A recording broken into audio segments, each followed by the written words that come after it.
Somebody had started with the idea of agriculture using deep ocean water, but they were not working on that project. So I set up a subsystem which I called cold water agriculture. I did not expect any sensational results. I was hoping that a little bit of condensation would result, and therefore we could grow things in a dry climate, not well, but sufficient for self-sufficiency.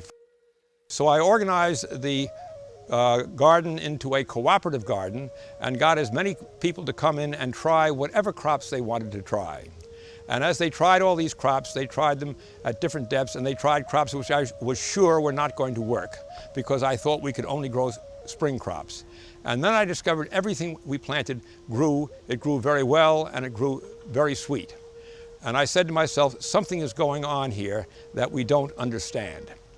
So I went to the plant physiology books and tried to examine what was going on from the plant physiology standpoint. And I discovered that plant physiologists had concentrated on photosynthetic energy and photosynthesis. And they had done almost nothing with the question of how does the nutrients get from the ground up into the plant. And so I decided I would research that aspect of it, and discovered that assigning a student to go through all the plant physiology books and look up thermodynamics yielded absolutely no result. And so I decided I'd make my own engineering analysis of what took place. And I concluded that the process by which the nutrients went from the root to the fruit was a thermodynamic process. And a thermodynamic process, its efficiency is always proportional to the difference of the temperature between the hot source and the cold source. And so I said, let us make our root as cold as possible, 10 degrees centigrade.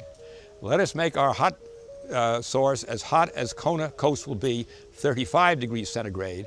And with that 25 degrees centigrade difference, we will see what we will do. And we produced a crop of carrots that were the most delicious, sweetest carrots I had ever tasted in my life. And I now concluded from this that we had gotten our handle on a new philosophy of gardening, and that philosophy was to make the root cold and the plant hot. Coming to this part of Hawaii, to Kona, you realize that this is basically a desert. It seems so unlikely that right in the midst of the lava rock, with a bright sunlight and low rainfall, salt spray coming from not far away, that you should actually have a lush, prosperous garden with corn and tomatoes and cotton and sunflowers and a whole range of things.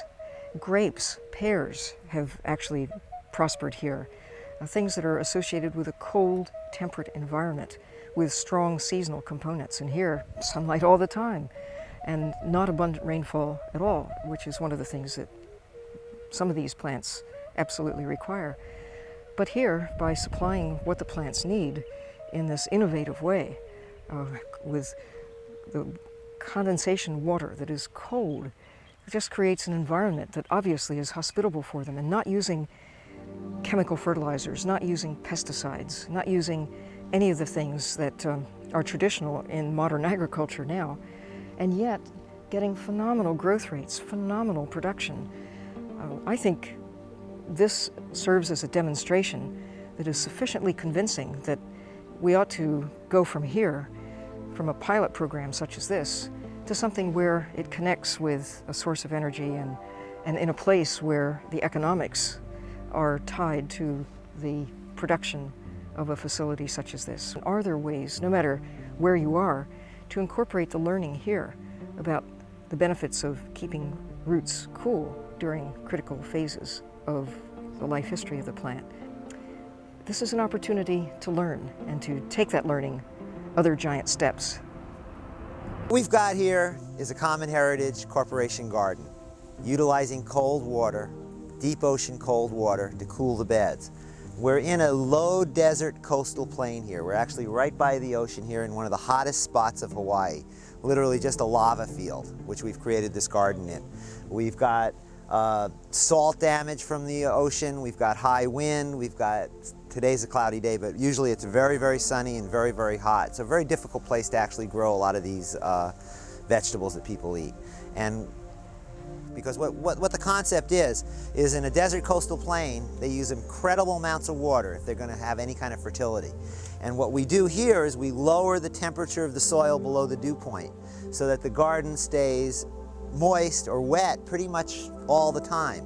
We have about 20 minutes of irrigation a day, basically just to flush out any salt and to keep salt damage from occurring. But I think if we were a little higher up the mountain, a little more away from the salt, I have a feeling we can get away with almost no watering. Basically what we have is a situation where if you read the books, they always talk about air temperature. They never talk about soil temperature as being important.